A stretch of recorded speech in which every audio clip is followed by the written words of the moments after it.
आज हमसे रूबरू हैं जिला शिक्षा अधिकारी पुष्पेंद्र कुमार शर्मा। पुष्पेंद्र जी, आपका स्वागत करते हैं। पुष्पेंद्र जी, शिक्षा जगत में बहुत सारी चीज़ें ऐसी देखने को मिली जिसकी हमने शायद अतीत में कल्पना ही नहीं की थी, और वो सब देखने को मिली कोविड-19 वायरस के हमारे जीवन में प्रवेश के बाद। बताएं कि इसने हमारी शिक्षा व्यवस्था और ख़ास तौर पर सरकारी शिक्षा व्यवस्था में क्या क्या बदलाव किए और क्या कुछ और करेगा। बिल्कुल सही कहा आपने। कोविड के अंदर जो बदलाव हुए हैं वो हमारी शिक्षण व्यवस्था पहले तो आमने सामने होती थी। अध्यापक और बच्चे आमने सामने होते थे, क्लास में होते थे और एक दूसरे के हाव भाव सारे समझ जाते थे। लेकिन अब आजकल जो चल रहा है वो सारा उनके वीडियो के द्वारा हो रहा है। स्माइल प्रोग्राम हमारे चल रहा है, उस स्माइल के माध्यम से सारी चीज़ें हो रही है, जिसमें आकाशवाणी का भी उपयोग हो रहा है। अपने आकाशवाणी के लेसन अपने डाइट उदयपुर और आपके सौजन्य से हो ही रहा है।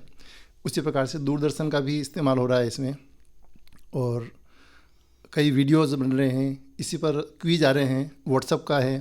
ये सारी चीज़ें पहले हम मोबाइल के लिए मना करते थे बच्चों को कि आप मोबाइल विद्यालय में नहीं लाओ, इसका उपयोग नहीं करो, लेकिन आजकल हमें मोबाइल पर ही सबसे ज़्यादा डिपेंड होना पड़ रहा है। पुष्पेंद्र जी, सरकारी शिक्षण में कुछ परेशानियां आपको आई होंगी, और उनमें से एक परेशानी तो ये रही होगी कि जो ग्रामीण विद्यालय, यहाँ तक कि शहरों में भी जो सरकारी विद्यालयों में पढ़ने वाले बच्चे हैं, बच्चियाँ हैं, उनके पास या तो मोबाइल होता नहीं, या हो सकता है कॉमन हो, या मोबाइल हो तो वो स्मार्टफोन ना हो। और ये स्मार्टफोन अगर किसी के पास हो सकता है उसके गांव ढाणी में नेटवर्क ना आता हो। ये बहुत सारी समस्याएं रही होंगी। बताइए, इनसे आपने कैसे सामना किया। बिल्कुल सही, काफ़ी समस्याएं हैं इसमें, और अधिकतर जिन बच्चों के मोबाइल होते हैं उनके कोई दिक्कत नहीं, कुछ के पेरेंट्स के मोबाइल होते हैं। हम कोई भी क्वेश्चंस भेजते हैं तो फिर वो पेरेंट्स के पास से जब वापस आता है तो शाम के टाइम वो उसको हल करते हैं। और कुछ के पास में मोबाइल नहीं है, कुछ नहीं है, उनके लिए अलग व्यवस्था है, आओ घर से सीखें। और दूसरे जितने भी हैं, जैसे घर घर बच्चों के साथ टीचर्स जाते हैं और उन्हें होमवर्क दे करके आते हैं, उन्हें कुछ गाइड करके आते हैं, कुछ 4-5 के ग्रुप में पढ़ाने भी जाते हैं अलग से। तो इस प्रकार से उसको देखा है। लेकिन हाँ, जो सुदूर इलाका है वहाँ पर काफ़ी कम ये समस्या आती है, काफ़ी ज़्यादा समस्या आती है। लेकिन यहाँ जहाँ सिटी एरिया है वहाँ ये समस्याएं कम है, और ख़ास तौर से 11-12 के अंदर कई बच्चों के हम जूम से भी पढ़ा रहे हैं, गूगल मीट्स का भी उपयोग कर रहे हैं। उनको दिक्कत आ रही है गाँव वालों को। पुष्पेंद्र जी, थोड़ी सी बात करते हैं बच्चों के साथ साथ अध्यापकों की भी। अध्यापक अध्यापिकाएं, इनके साथ भी पिछले 1.5 साल से बहुत सारे कन्फ्यूजन्स रहे। पहले तो ये कि कोविड-19 एक वायरस ऐसा है जिसमें हर व्यक्ति को जान का भय रहता है। जितने लोगों से मिलेंगे, जितनी जगह जाएंगे तो उसमें ख़तरा रहता है। लिहाजा किसी भी व्यक्ति के, अध्यापक का भी किसी के घर जाना या मिलना या बच्चों से फिज़िकल कॉन्टेक्ट करना, ये इस वायरस की वजह से लगभग बंद हो गया या बंद करना पड़ा। उसके बाद कब कौन सी वेव आ जाए तो उसके बाद कहाँ घर बैठना है, स्कूल जाना है, छुट्टियां होंगी नहीं होगी, या अध्यापकों को जाना ही जाना है। ये बहुत सारी दिक्कतें लगातार आईं, और ये इसकी हम लोग कल्पना भी नहीं कर सकते थे, भविष्यवाणी भी नहीं कर सकते, प्लानिंग भी नहीं कर सकते थे। अब थोड़ी सी स्थिति सामान्य ज़रूर हुई है, लेकिन फिर भी कुछ लोग ये कहते हैं हो सकता है तीसरी वेव आ जाए। तो अध्यापकों के साथ जो ये तमाम इतने सारे अनप्रेडिक्टेड हादसे हुए, इस दौरान आपने क्या क्या तैयारियां की, और भविष्य में ऐसा हो तो इनके साथ आप क्या करेंगे। बिल्कुल सही। इसमें जो जो परिस्थितियाँ बदलती गई, हम उन परिस्थितियों के हिसाब से कार्य करते रहे। सबसे पहले कोविड आया तो सभी उनके लिए जागरूक किया कि किस प्रकार से कोविड का खुद से बचाव करें, और खुद से बचाव करते हुए हम कार्य कैसे करें। वही सारे सोशल डिस्टेंस, मास्क, सैनिटाइज़र, इन सभी का उपयोग कराना पहले तो टीचर्स ने खुद सीखा, फिर बाद में बच्चों को सिखाया, और साथ ही जो गांव में, शहर में जहाँ भी हैं, लोगों को जागरूक भी किया इस बात के लिए। पुष्पेंद्र जी जी, उसके अलावा पढ़ाते समय भी वही बात आई। पढ़ाने के लिए जैसे कोविड का जब टॉप चल रहा था तब हमने विद्यालय बंद किए, और जब थोड़ा सा कम हो गया कोविड तो उस समय हमने वापस विद्यालय प्रारंभ किया। तो पहले बड़े जो बच्चे हैं उनके लिए विद्यालय शुरू किया, उसके बाद में छोटे, यानी पहले 9th से लेकर के 12th का, और उसके कुछ दिनों बाद 6 से 8 का किया। लेकिन इस बीच कोविड की दूसरी लहर आ गई तो हमें वापस विद्यालय बंद करने पड़े। पुष्पेंद्र जी, ये जानना चाहूँगा कि अध्यापकों के साथ कुछ चीज़ें और हुई। शुरू में तो वो उन्हें सूचियाँ बनानी पड़ी कि कौन बाहर से आ रहे हैं, उसके बाद दूसरे भी कई काम दिए गए, और अभी भी ये है कि कुछ अध्यापक तो अभी कहाँ टीका हो रहा है उसकी सूचियाँ बना रहे हैं। यानी बहुत सारे दूसरे ऐसे काम जो शैक्षणिक कार्य नहीं है वो निरंतर होते आए हैं, लेकिन अभी भी होते आ रहे हैं। ये बताएं कि ये जो अशैक्षणिक कार्य है वहाँ पर इतने सारे अध्यापक जो जाते हैं, इससे शिक्षण व्यवस्था कितनी प्रभावित हो रही है, और ये कमी हो या उन्हें दूसरे कार्य न मिले, इसके लिए भी कोई योजना है? शिक्षण व्यवस्था प्रभावित तो होती है, लेकिन फ़िलहाल जो क्लासें बंद है और केवल ऑनलाइन क्लासेस चलानी है, तो उसमें हम ये चाहते हैं कि समाज का कैसे भला कर सकें, और इसी दिशा में सारे शिक्षक एकजुट होकर के कार्य कर रहे हैं। और ये तो शुरू से ही ये रहा है कि शिक्षकों को हर कार्य में लगाते हैं, चाहे वो जनगणना का हो, दूसरा हो, तो फिर कोविड जैसी महामारी में इसमें तो चूँकि सभी जने अपना सहयोग कर रहे हैं, तो शिक्षकों का काम सबसे पहले समाज के अंदर कुछ भी समस्या आवे उससे बचाव करना है। तो इसके लिए शिक्षक जागरूक हैं और वो करेंगे। इस कार्य को करते हुए ये भी कोशिश करेंगे कि बच्चों की पढ़ाई भी कैसे हो। पुष्पेंद्र जी, लेकिन एक समस्या और है कि शिक्षकों को, या एक बहुत बड़े शिक्षकों के तबके को ये लगता है कि वे उपेक्षित भी हैं और उन्हें प्रशासनिक या आधिकारिक सम्मान भी नहीं मिलता। और इसके लिए सबसे बड़ी शिकायतें तब आई जब वैक्सीनेशन का जब ड्राइव चला, तो बहुत सारे शिक्षकों को फ्रंट लाइन वर्कर्स मानने से इनकार कर दिया गया, और उनको बहुत सारी जगहों पर, आपके पास भी शिकायतें आई होगी कि उन्हें वैक्सीन तक भी नहीं लगवाया गया। बताएं कि उनका वैक्सीनेशन प्रॉपर हो या उन्हें दूसरी सुविधाएं भी मिल पाएँ, इसके लिए क्या कुछ आपने किया और क्या कुछ करेंगे? हाँ, शुरुआत में समस्या आई, लेकिन बाद में स्थिति बदली और प्रशासन को भी लगा कि शिक्षक कोविड से काफ़ी ज़्यादा जूझ रहे हैं, उन्हें घर घर जाना होता है कोविड के मामले में। तो वैक्सीनेशन के अंदर जो फ्रंट लाइन है वर्कर, इनमें शिक्षकों को भी शामिल किया, और उसके बाद में हमसे लिस्ट मांगी गई, और जहाँ पर वो हैं उसके आसपास वैक्सीनेशन की व्यवस्था की। सबसे पहले प्रारंभिक शिक्षा वाले जो टीचर्स हैं उनके वैक्सीनेशन का पूरा व्यवस्था की थी, और उसके बाद में दूसरे टीचर्स के लिए भी लिस्ट बनाई है, और राज्य सरकार ने अब पूरा प्रयत्न किया है कि सभी शिक्षक वैक्सीनाइज हो जाए।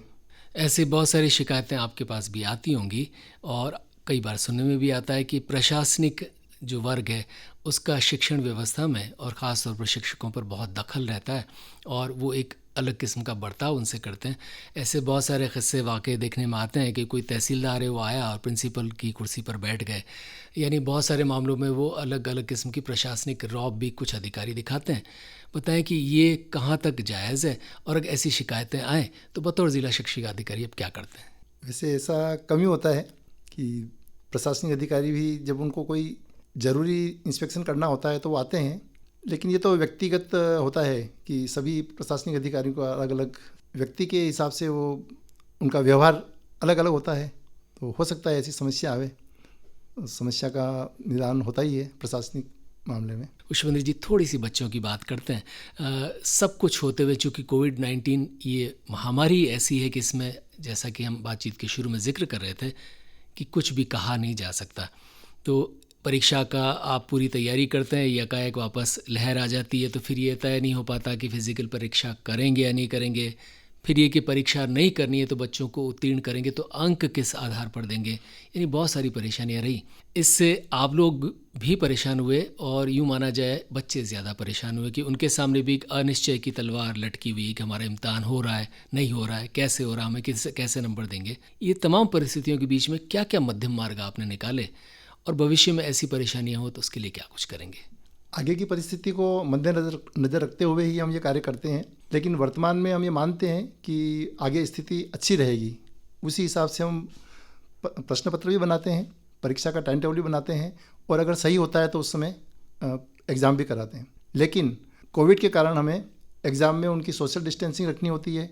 जब कोविड ज़्यादा हो जाता है तो हमें वो एग्ज़ाम वापस कैंसिल भी करना पड़ता है।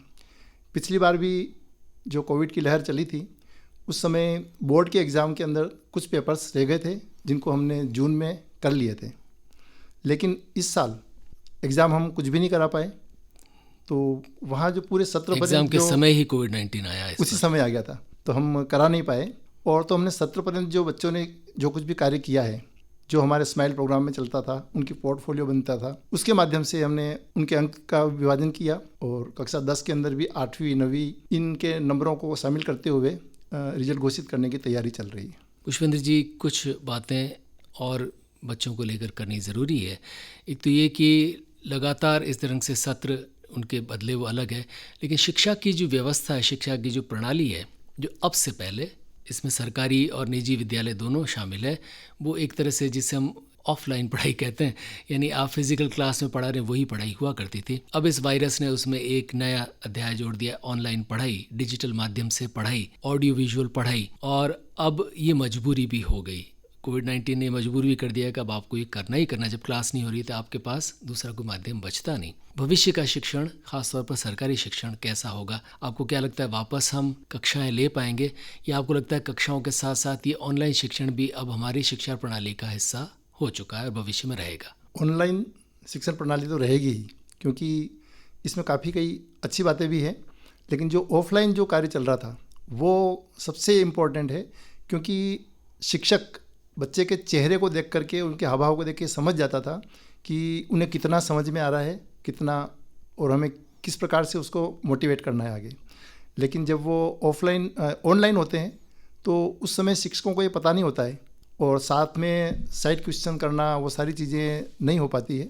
तो लेकिन ऑफलाइन जब परिस्थिति सुधरेगी तो ऑफलाइन प्रशिक्षण के साथ साथ ऑनलाइन का भी कार्य होगा, क्योंकि पहले शिक्षक भी नहीं जानते थे ज़्यादा कि गूगल मीट से कैसे पढ़ाना है, जूम से कैसे करना है, माइक्रोसॉफ्ट टीम का भी उपयोग कर रहे हैं। आजकल इन सभी का उपयोग वो कर रहे हैं, और बच्चे भी इन सबको देख रहे हैं। व्हाट्सअप तो सभी चलाते थे, व्हाट्सअप के ऊपर ही क्विज आ रहा है, उस क्विज को भी खेल रहे हैं। ये सारा कार्य हो रहा है। हम इसके अंदर कोशिश ये भी कर रहे हैं कि जो बच्चे काफ़ी टाइम से जुड़े हुए नहीं हैं, उनको जोड़ने के लिए एक प्रकार का बैक टू स्कूल अलग अलग प्रोग्राम बना रहे हैं, कि जिसमें 2 साल की जो आपकी पढ़ाई से वो एक तरह से थोड़े दूर हो गए हैं ऑफलाइन पढ़ाई से, तो उस पढ़ाई को रिकवर करने के लिए उनके एक वर्कबुक बनाई जा रही है राजस्थान में। जो जैसे 6ठी क्लास का बच्चा है तो उनके 3 से लेकर के 5 तक की, जिसमें क्वेश्चंस होंगे और उनको वो हल करते ही उनको वापस याद आ जाएगा कि मेरी पिछली कक्षाओं क्या है, और वो उसको 6ठी क्लास तक कर पाएंगे। तो ये महीने 2 महीने तक ये चलेगा, और साथ में 1 घंटे के लिए बाद में भी यही रहेगा कि वर्कबुक भी पढ़े हो और फिर नई चीज़ भी देखें। पुष्पेंद्र जी, आप ज़िला शिक्षा अधिकारी हैं, तो सबसे पहले तो इस ज़िले के और ख़ासतौर पर इस अंचल के अध्यापकों को क्या संदेश देंगे? वैसे मैं एक बात बता दूं, मेरे पास अभी जिला शिक्षा अधिकारी के सारे पद हो गए हैं। बेसिकली मैं डाइट प्रिंसिपल हूं, जहां पर शिक्षकों के लिए ट्रेनिंग्स का आयोजन होता है, और जिला शिक्षा अधिकारी माध्यमिक, प्रारंभिक, मुख्य जिला शिक्षा अधिकारी, ये सारे पद मेरे पास एक साथ आ गए हैं। ये परिस्थिति अब होगी चेंज। संदेश तो यही देना है कि जो भी परिस्थिति होती है उस परिस्थिति के हिसाब से हमें कर्म करते जाना है, और यदि हम कर्म के प्रति जागरूक रहेंगे, अपने शिक्षण के प्रति जागरूक रहेंगे, तो हम इसमें निश्चित रूप से सफलता पाएंगे। चाहे हम घर घर जाके पढ़ावें, चाहे कैसे भी, तो हम उसका अल्टरनेट निकालें, क्योंकि हमें कुछ न कुछ नवाचार करना होता है। तो नवाचार करते हुए हम अच्छी तरह से इस शिक्षा को अच्छा बना सकें, चाहे कोविड हो, कोविड नहीं हो, उस परिस्थिति के अनुसार हम अपने आप को ढालें। हमें खुद के ज्ञान को इम्प्रूव करना है। जो मीडिया से दूर हैं वो सारे मीडिया का प्रयोग करना सीखें, और बाकी सारे कार्य जो पुराने चल रहे हैं उनको भी याद करें, नियम को याद करें, सारी चीज़ें यही। पुष्पेंद्र जी, जाते जाते बच्चों को क्या कहेंगे, खासतौर पर वे बच्चे जो इन दिनों पढ़ रहे हैं? बच्चों से मैं यही कहना चाहता हूँ कि ऐसा पहली बार हुआ है कि आप 2 वर्षों तक बिना परीक्षा दिए आगे बढ़ें। आप में से कुछ बच्चे ऐसे हैं जो 2 वर्ष बिना परीक्षा दे करके आगे बढ़ चुके हैं, और कुछ के परीक्षाएं हुई थी, जो बोर्ड की कक्षाएं हैं वो पिछले साल हुई थी, इस साल नहीं हुई है। हमें कक्षा आगे बढ़ने का नहीं, बल्कि हमें ये सोचना चाहिए हमारा ज्ञान में कितनी वृद्धि हुई है, और इसकी वृद्धि हम किसी भी माध्यम से कर सकते हैं।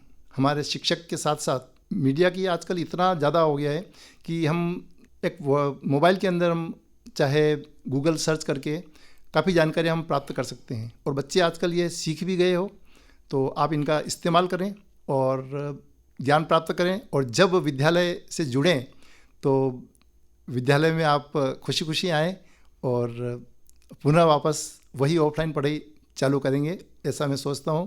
क्योंकि कोविड चल रहा है, लेकिन इससे रिलीफ ज़रूर मिलेगी, वो शुभ दिन ज़रूर आएगा। इसी के साथ साथ पुष्पेंद्र कुमार शर्मा, आपका हम आभार व्यक्त करते हैं।